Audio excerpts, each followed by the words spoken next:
Dear students, welcome to 101.5 FM Akashvani Kannur.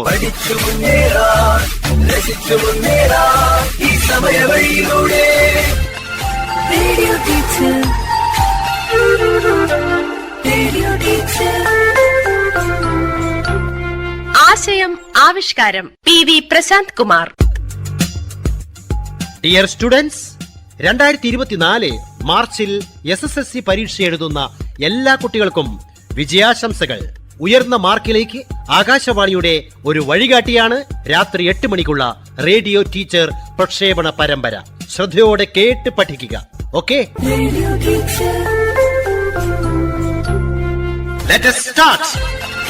Radio teacher, radio teacher.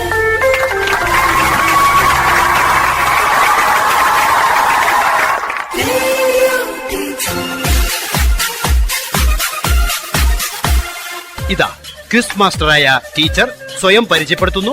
ഒപ്പം വിവിധ സ്കൂളുകളിൽ നിന്നും ക്വിസിൽ പങ്കെടുക്കാനെത്തിയ ടീം അംഗങ്ങളായ 10ാം ക്ലാസ് വിദ്യാർത്ഥികളും. റേഡിയോ ടീച്ചർ പ്രോഗ്രാമിലേക്ക് ഏവർക്കും സ്വാഗതം. ഞാൻ Suprabha, Kannadiparamba government higher secondary school chemistry അധ്യാപികയാണ്. ഇന്ന് നടക്കുന്ന പ്രശ്നോത്തരിയിൽ പങ്കെടുക്കുന്ന ടീം അംഗങ്ങളെ പരിചയപ്പെടാം. ടീം എ: ഞാൻ അർഷ പി രാജീവ്. ഞാൻ Arthana Dayanand M, Thalassery sacred heart girls higher secondary സ്കൂളിൽ നിന്ന് വരുന്നു. ടീം ബി: ഞാൻ അർപ്പിത. ഞാൻ Tejal, Mugeri Rajiv Gandhi memorial higher secondary സ്കൂളിൽ നിന്ന് വരുന്നു. ടീം സി: എൻ്റെ പേര് മനീഷ ഡി. എൻ്റെ പേര് ഫാത്തിമ സഫ കേസി. ഞങ്ങൾ ചൊവ്വ ഹയർ സെക്കൻഡറി സ്കൂളിൽ നിന്ന് വരുന്നു. ടീം ഡി: എൻ്റെ പേര് റസ്ലീൻ ഖാലിദ്. എൻ്റെ പേര് മുഹമ്മദ് മുസ്ഹബ് PV. ഞങ്ങൾ GHS അതിൽ നിന്ന് വരുന്നു. ടീം ഇ: എൻ്റെ പേര് റിഫ ഫാത്തിമ. എൻ്റെ പേര് മിസ്ന മെഹറൂഫ്. ഞങ്ങൾ പുതിയങ്ങാടി ജമാഅത്ത് ഹയർ സെക്കൻഡറി സ്കൂളിൽ നിന്ന് വരുന്നു.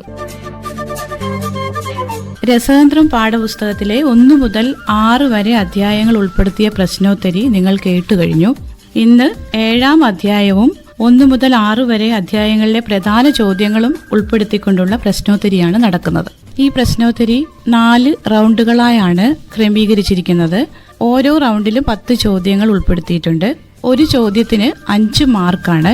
ഉത്തരം അറിയില്ലെങ്കിൽ അടുത്ത ടീമിന് പാസ് ചെയ്യാവുന്നതാണ്. പാസ് ചെയ്ത് ഉത്തരം പറയുന്ന ടീമിന് 3 പോയിന്റ് ലഭിക്കും. തൊട്ടടുത്ത ടീമിലേക്ക് പാസ് ചെയ്യുന്നുള്ളൂ, മൂന്നാമതൊരു ടീമിലേക്ക് പാസ് ചെയ്യുന്നതല്ല.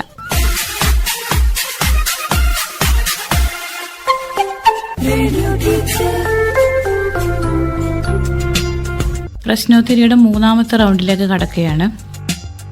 ആദ്യത്തെ ചോദ്യം ടീം എയോട്. ഒരു മൂലകത്തിന്റെ സബ്ഷെൽ ഇലക്ട്രോൺ വിന്യാസം AR4s1 3d5 എന്നാണ്. മൂലകത്തിന്റെ അറ്റോമിക നമ്പർ എത്ര? The electronic configuration of an element is AR4s1 3d5. What is it's atomic number? 24. ശരിയാണ്. 4s1 3d5 എന്ന ഇലക്ട്രോൺ വിന്യാസം നിങ്ങൾ ശ്രദ്ധിച്ചിട്ടുണ്ടാവണം. ഡി സബ്ഷെല്ലിൽ പരമാവധി 10 ഇലക്ട്രോണുകളാണ് കൊള്ളുക.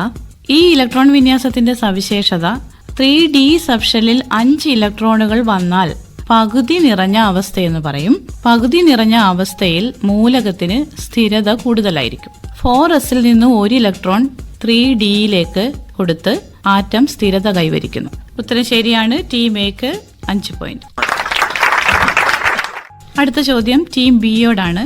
ഒരു മൂലകത്തിന്റെ ഇലക്ട്രോൺ വിന്യാസം 1s2 2s2 2p6 3s2 3p5 1s2 2s2 2p6 3s2 3p5 എന്നാണ്. ഈ മൂലകത്തിന്റെ ഗ്രൂപ്പ്, പിരീഡ്, ബ്ലോക്ക് എന്നിവ കണ്ടെത്തുക. The electronic configuration of an element is 1s2 2s2 2p6 3s2 3p5. Find it's group, period and block. Block P, group 17, period 3. ശരിയാണ്. Last electron എത്തിച്ചേരുന്നത് P സബ്ഷെല്ലിലായാൽ മൂലകം P ബ്ലോക്കിലായിരിക്കും. അതോടൊപ്പം group number കണ്ടെത്താൻ last P ഇലക്ട്രോണുകളോടൊപ്പം 12 കൂട്ടി എഴുതുക. ഈ ക്വസ്റ്റ്യനിലെ ലാസ്റ്റ് പിയിലെ electron 5 ആണ്. 5ന്റെ കൂടെ 12 കൂട്ടിയാൽ 17 വരും ഗ്രൂപ്പ് നമ്പർ. സബ്ഷെല്ലുകളുടെ ഇടതുവശത്ത് എഴുതുന്ന വലിയ നമ്പറാണ് പിരീഡ് നമ്പർ. 3 പിയിലാണ് ലാസ്റ്റ് ഇലക്ട്രോൺ വരുന്നത്. പിരീഡ് 3. ഇത്രയും ശരിയാണ്. ടീം ബിക്ക് 5 പോയിന്റ്. അടുത്ത ചോദ്യം ടീം സിയോടാണ്. ഒരു അക്വേറിയത്തിന്റെ അടിയിൽ നിന്ന് മുകളിലേക്കുയരുന്ന വാതക കുമിളയുടെ വലിപ്പം കൂടുന്നു. ഇത് ഏത് വാതക നിയമവുമായി ബന്ധപ്പെട്ടിരിക്കുന്നു? The size of the bubbles rising from the bottom of an aquarium increases. Which gas law is related to this? Boyle's law. ശരിയാണ്.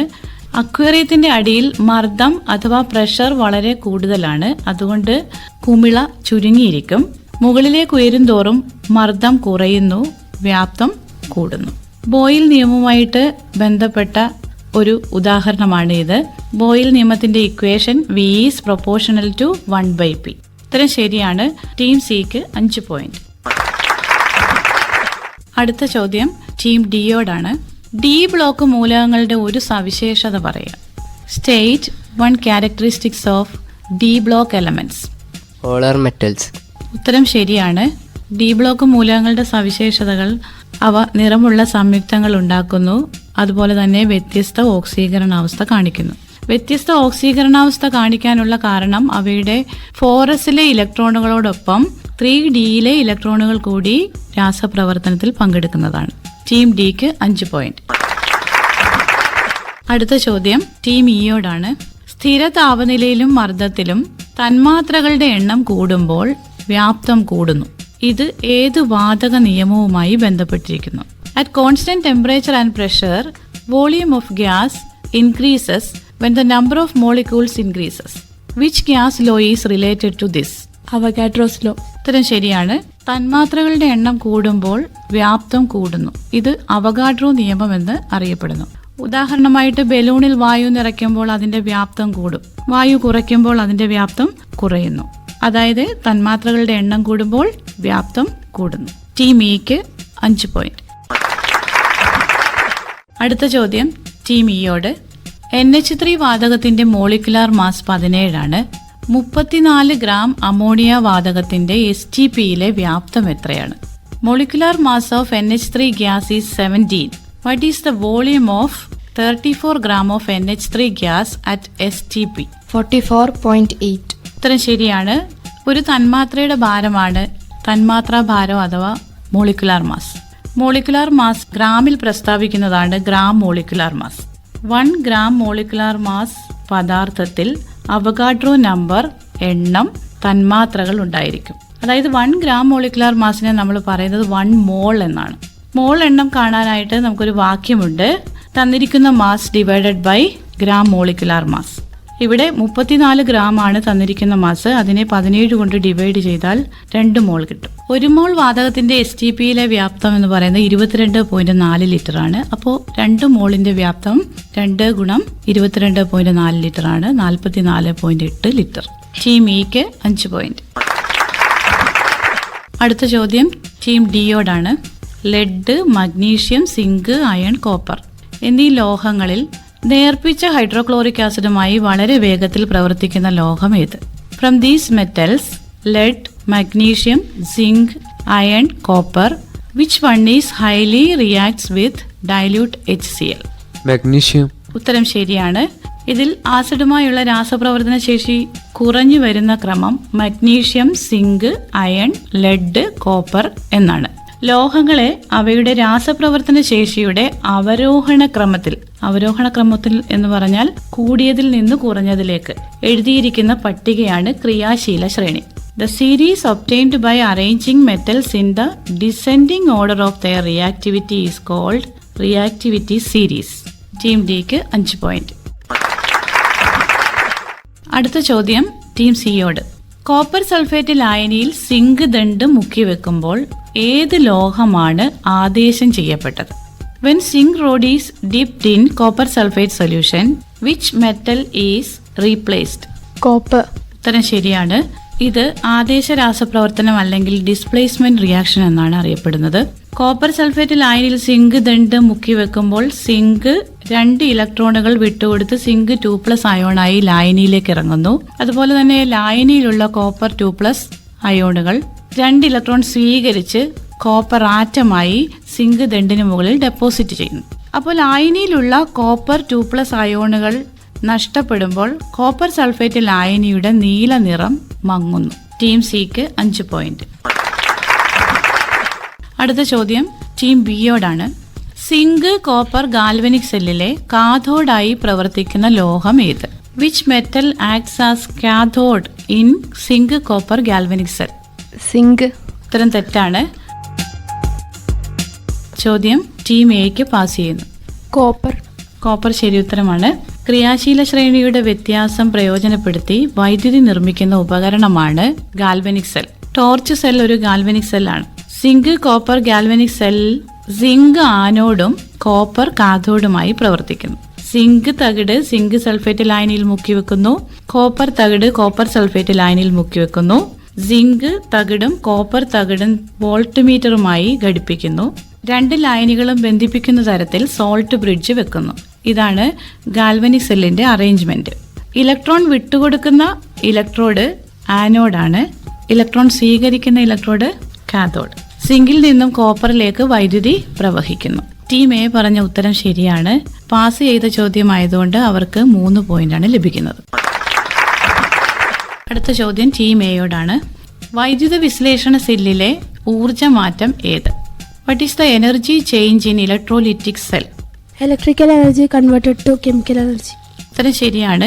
ഉരുകിയ അവസ്ഥയിലോ അല്ലെങ്കിൽ ലായനിയിലൂടെയോ വൈദ്യുതി കടത്തിവിടുമ്പോൾ പദാർത്ഥങ്ങൾ അതിന്റെ ഘടകങ്ങളായി വിഘടിക്കുന്ന പ്രക്രിയയാണ് വൈദ്യുത വിശ്ലേഷണം. ഉരുകിയ സോഡിയം ക്ലോറൈഡിലൂടെ വൈദ്യുതി കടത്തിവിടുമ്പോൾ ആനോഡിൽ ക്ലോറിനും കാഥോഡിൽ സോഡിയവും ലഭിക്കും. എന്നാൽ സോഡിയം ക്ലോറൈഡ് ലായനിയിലൂടെ വൈദ്യുതി കടത്തിവിട്ടാൽ ആനോഡിൽ ക്ലോറിനും കാഥോഡിൽ ഹൈഡ്രജനുമാണ് ഉണ്ടാവുക. To conduct electricity through molten state or in aqueous solution of compounds, they undergo chemical change is called electrolysis. By the electrolysis of molten sodium chloride, we get chlorine in the anode and sodium in the cathode. By the electrolysis of sodium chloride solution, we get chlorine at the anode and hydrogen at the cathode. Team A ക്ക് 5 point.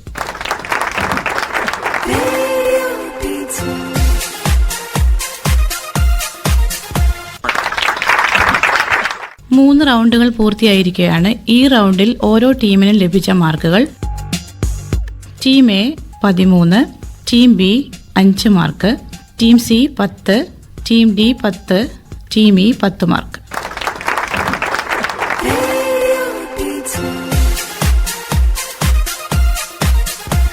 മൂന്ന് റൗണ്ടുകൾ അവസാനിച്ചപ്പോൾ ഓരോ ടീമിനും ആകെ ലഭിച്ച മാർക്കുകൾ: team A 36 mark, team B 20 mark, team C 28 mark, team D 18 mark, team E 31 mark. 36 മാർക്കുകൾ നേടി team A ആണ് ഇപ്പോൾ മുന്നിട്ട് നിൽക്കുന്നത്.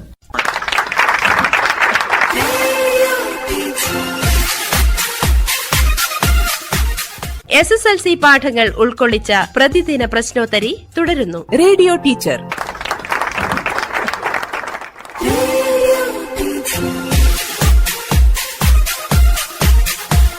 നാലാമത്തെ റൗണ്ടിലേക്ക് കടക്കാം. ആദ്യ ചോദ്യം ടീം എയോട്. സ്വർണം ലേപനം ചെയ്യാൻ ഉപയോഗിക്കുന്ന ഇലക്ട്രോലൈറ്റ് ഏത്? What is the electrolyte used in the electroplating of gold? Sodium cyanide solution, gold cyanide solution. ഉത്തരം ശരിയാണ്. ഗോൾഡ് സയനൈഡിന്റെയും സോഡിയം സയനൈഡിന്റെയും മിശ്രിത ലായനിയാണ് സ്വർണം പൂശാൻ ഉപയോഗിക്കുന്നത്. സിൽവർ ആണെങ്കിൽ സിൽവർ സയനൈഡിന്റെയും സോഡിയം സയനൈഡിന്റെയും മിശ്രിത ലായനി ഉപയോഗിക്കും. കോപ്പർ ലേപനം ചെയ്യാൻ ഏത് ലായനിയാണ് ഉപയോഗിക്കുന്നത്? ആരെങ്കിലും ഉത്തരം പറഞ്ഞോ? CuSFO. കോപ്പർ സൾഫേറ്റ് ലായനി. വളരെ ശരിയാണ്. ടീം എക്ക് 5 പോയിന്റ്. അടുത്ത ചോദ്യം ടീം ബിയോടാണ്. ലബോറട്ടറിയിൽ അമോണിയ നിർമ്മിക്കാൻ ഉപയോഗിക്കുന്ന രാസവസ്തുക്കൾ ഏതെല്ലാം? Which are the chemicals used in the preparation of ammonia in the laboratory? Pass. Team B ചോദ്യം ടീം സിയിലേക്ക് പാസ് ചെയ്തിരിക്കുന്നു. ക്യുക്ലൈമ്. ഉത്തരം തെറ്റാണ്. Ammonium chloride and calcium hydroxide. Ammonia വാതകം ലബോറട്ടറിയിൽ നിർമ്മിക്കുന്നത് അമോണിയം ക്ലോറൈഡും കാൽസ്യം ഹൈഡ്രോക്സൈഡ് അഥവാ ചുണ്ണാമ്പും ചേർത്തിട്ടാണ്. അമോണിയ ബേസിക് സ്വഭാവമുള്ള ജലത്തിൽ വളരെ പെട്ടെന്ന് ലയിക്കുന്ന ഒരു വാതകമാണ്. അമോണിയയുടെ ഗാഢ ജലീയ ലായനിയെ ലിക്വർ അമോണിയ എന്ന് പറയുന്നു. 2 ടീമും ഉത്തരം പറയാത്തതുകൊണ്ട് ആർക്കും പോയിന്റ് ഇല്ല. അടുത്ത ചോദ്യം ടീം സിയോടാണ്. സൾഫ്യൂരിക് ആസിഡിന്റെ വ്യാവസായിക നിർമ്മാണത്തിലെ രണ്ടാം ഘട്ടത്തിൽ സൾഫർ ഡയോക്സൈഡ് ഓക്സിജനുമായി പ്രവർത്തിച്ച് സൾഫർ ട്രയോക്സൈഡ് ഉണ്ടാകുന്നുണ്ട്. ഇതൊരു ഉഭയദിശാ പ്രവർത്തനമാണ്. In the second stage of preparation of sulphuric acid, sulfur dioxide combined with oxygen in presence of vanadium pentoxide catalyst to form sulfur trioxide. It is a reversible process. Equation is 2SO2 plus O2 giving 2SO3 plus heat. Give one method for increasing the production of sulfur trioxide. ഉൽപ്പന്നത്തിന്റെ അളവ് വർദ്ധിപ്പിക്കാനായിട്ട് ഒരു പ്രവർത്തനം പറയുക. SO2 plus O2 giving 2SO3. ഇവിടെ ഉൽപ്പന്നം product വർദ്ധിപ്പിക്കാനായി ഒരു പ്രവർത്തനം പറയുക. Concentration of reactant. ഉത്തരം ശരിയാണ്. അഭികാരകത്തിന്റെ കോൺസെൻട്രേഷൻ കൂട്ടുക. സൾഫ്യൂരിക് ആസിഡിന്റെ പ്രിപ്പറേഷൻ 4 ഘട്ടങ്ങളായിട്ടാണ് നടക്കുന്നത്. ഒന്നാമത്തെ ഘട്ടത്തിൽ സൾഫർ ഓക്സിജനുമായി പ്രവർത്തിച്ച് സൾഫർ ഡയോക്സൈഡ് ഉണ്ടാകുന്നു. സൾഫർ ഡയോക്സൈഡ് വീണ്ടും ഓക്സിജനുമായി പ്രവർത്തിച്ച് സൾഫർ ട്രയോക്സൈഡ് ഉണ്ടാകുന്നു. സൾഫർ ട്രയോക്സൈഡ് സൾഫ്യൂരിക് ആസിഡിൽ ലയിപ്പിച്ച് ഒലിയം നിർമ്മിക്കുന്നു. ഒലിയം നേർപ്പിച്ച് ആവശ്യാനുസരണമുള്ള സൾഫ്യൂരിക് ആസിഡ് ഉണ്ടാക്കുന്നു. ടീം സി പറഞ്ഞ ഉത്തരം ശരിയാണ്. അവർക്ക് 5 മാർക്ക് ലഭിക്കുന്നു. അടുത്ത ചോദ്യം ടീം ഡിയോടാണ്. നിങ്ങൾ ചെയ്തിട്ടുള്ള ഒരു പരീക്ഷണമാണ്. ഒരു വാച്ച് ഗ്ലാസ്സിൽ എടുത്തിരിക്കുന്ന പഞ്ചസാരയിലേക്ക് ഏതാനും തുള്ളി കോൺസെൻട്രേറ്റഡ് സൾഫ്യൂരിക് ആസിഡ് ഒഴിക്കുന്നു. പഞ്ചസാര കരിയും. ഇവിടെ സൾഫ്യൂരിക് ആസിഡിന്റെ ഏത് ഗുണമാണ് കാണിക്കുന്നത്? A few drops of sulphuric acid added to sugar taken in a watch glass. Sugar gets charred. Which property of sulfuric acid is shown here? Dehydrating nature. ഉത്തരം ശരിയാണ്.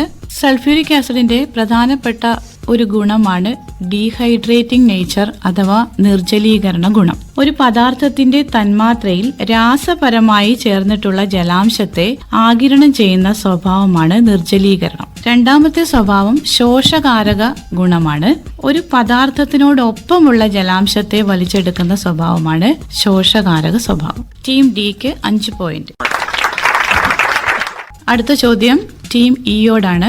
ഒരു test ട്യൂബിലെ ലവണ ലായനിയിലേക്ക് 2-3 തുള്ളി ബേരിയം ക്ലോറൈഡ് ചേർക്കുമ്പോൾ ഒരു വെളുത്ത അവക്ഷിപ്തം ഉണ്ടാകുന്നു. ഈ അവക്ഷിപ്തം നേർപ്പിച്ച HCl ലയിക്കുന്നില്ല. ഈ അവക്ഷിപ്തം ഏതാണ്? When barium chloride is added to a salt solution, a white colored precipitate is formed. It is insoluble in dilute HCl. What is the white precipitate? Barium sulphite. ഉത്തരം തെറ്റാണ്. ചോദ്യം ടീം എക്ക് പാസ് ചെയ്യുന്നു. Barium sulphate. ശരി ഉത്തരമാണ്. Team എക്ക് 3 point.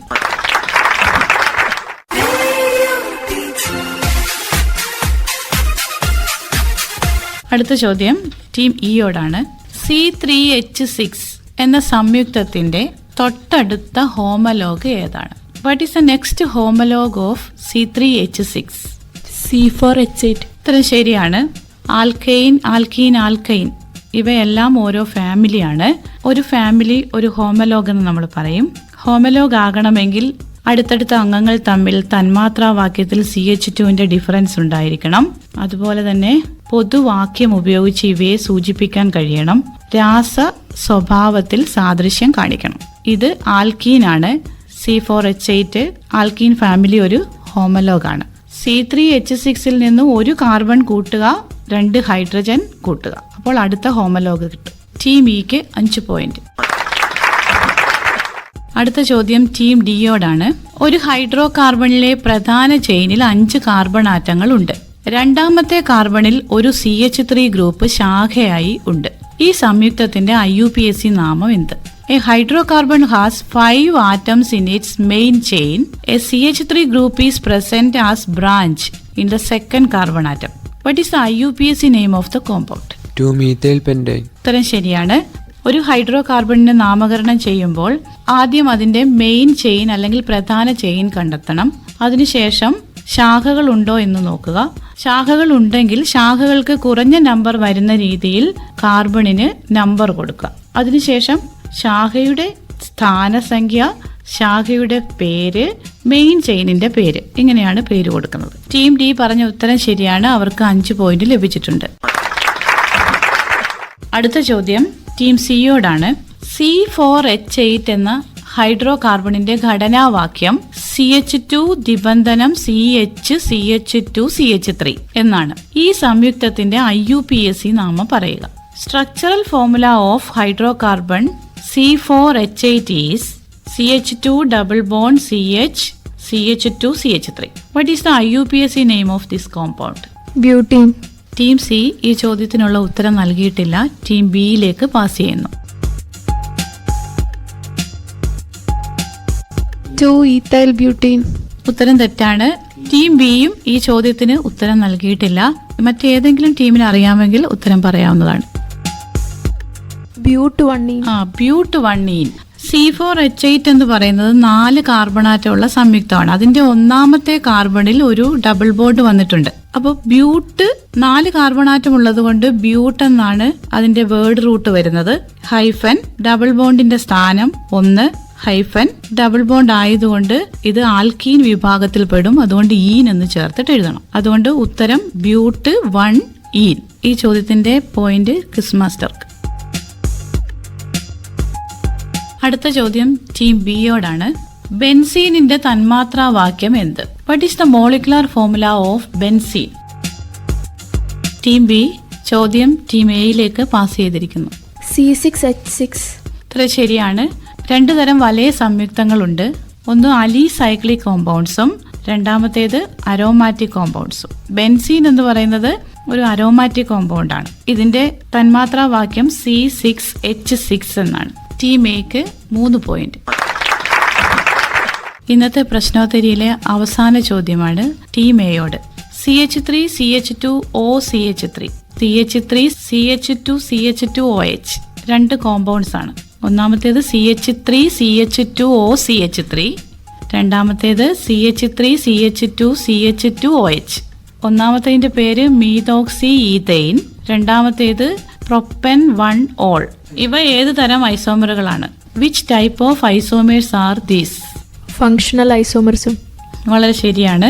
ഒരേ തന്മാത്രാവാക്യവും വ്യത്യസ്ത ഘടനാവാക്യവുമുള്ള വ്യത്യസ്ത സംയുക്തങ്ങളാണ് ഐസോമറുകൾ. Compounds having same molecular formula but different structural formula and different physical and chemical properties are called isomers. 3 തരം ഐസോമറുകളുണ്ട്. Chain isomer, functional isomers, position isomers. Isomer ജോഡികളാണ് തിരഞ്ഞെടുക്കാൻ വരിക. ഒന്നാമത്തേത് ചെയിനിലുള്ള വ്യത്യാസം കൊണ്ടുള്ള ഐസോമറുകളാണ് ചെയിൻ ഐസോമേഴ്സ്. ഫങ്ഷണൽ ഗ്രൂപ്പിലുള്ള വ്യത്യാസമാണെങ്കിൽ അവയെ ഫങ്ഷണൽ ഐസോമേഴ്സ് എന്ന് പറയുന്നു. ഫങ്ഷണൽ ഗ്രൂപ്പുകൾ ഒരുപോലെ പക്ഷേ ഫങ്ഷണൽ ഗ്രൂപ്പുകളുടെ പൊസിഷൻ വ്യത്യാസമാണെങ്കിൽ അതിന് പൊസിഷൻ ഐസോമർ എന്ന് പറയും. ഐസോമറുകളുടെ തന്മാത്രാവാക്യം ഒരുപോലെയാണ്. ടീം എക്ക് 5 പോയിന്റ്. പ്രശ്നോത്തരിയിലെ അവസാന റൗണ്ടിൽ ഓരോ ടീമിനും ലഭിച്ച പോയിന്റ് നിലകൾ ഇനി പരിശോധിക്കാം. Team A 16 point. Team B ഈ റൗണ്ടിൽ പോയിന്റുകളൊന്നും നേടിയിട്ടില്ല. Team C 5 point. Team D 10 point. Team E 5 point.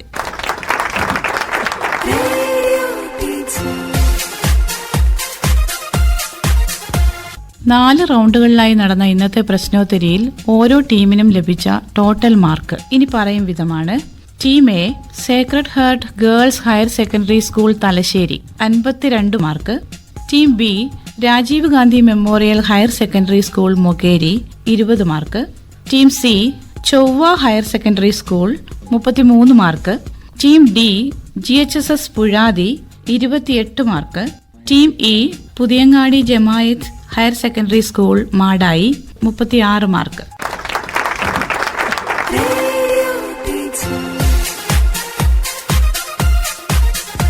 ഇന്നത്തെ പ്രശ്നോത്തരിയിൽ ഏറ്റവും കൂടുതൽ പോയിന്റ് നേടിയത് team A sacred heart girls higher secondary school തലശ്ശേരിയാണ്.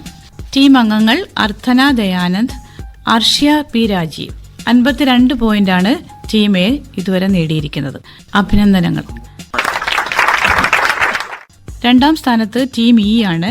Puthiyangadi Jamaath higher secondary school Madayi 36 പോയിന്റോടെ രണ്ടാം സ്ഥാനത്ത്. പങ്കെടുത്തവർ റിഫ ഫാത്തിമ KP, മിസ്ന മെഹ്റൂഫ്. വിജയികൾക്ക് അഭിനന്ദനങ്ങൾ. പങ്കെടുത്ത എല്ലാ കുട്ടികൾക്കും വിജയാശംസകൾ. നന്ദി.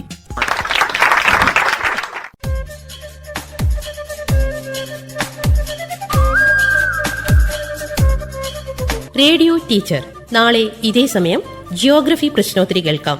Quiz master Gandheev Thottathi, government higher secondary school, Koothuparamba. അവതരണം ആകാശവാണി കണ്ണൂർ. ആശയം ആവിഷ്കാരം PV പ്രശാന്ത് കുമാർ. നിർവഹണ സഹായം AK രതീഷ്, കവിതാനാഥ്, ശ്രീകല ബിജു, ജ്യോതി രാജീവ്, സഞ്ജന രാമകൃഷ്ണൻ.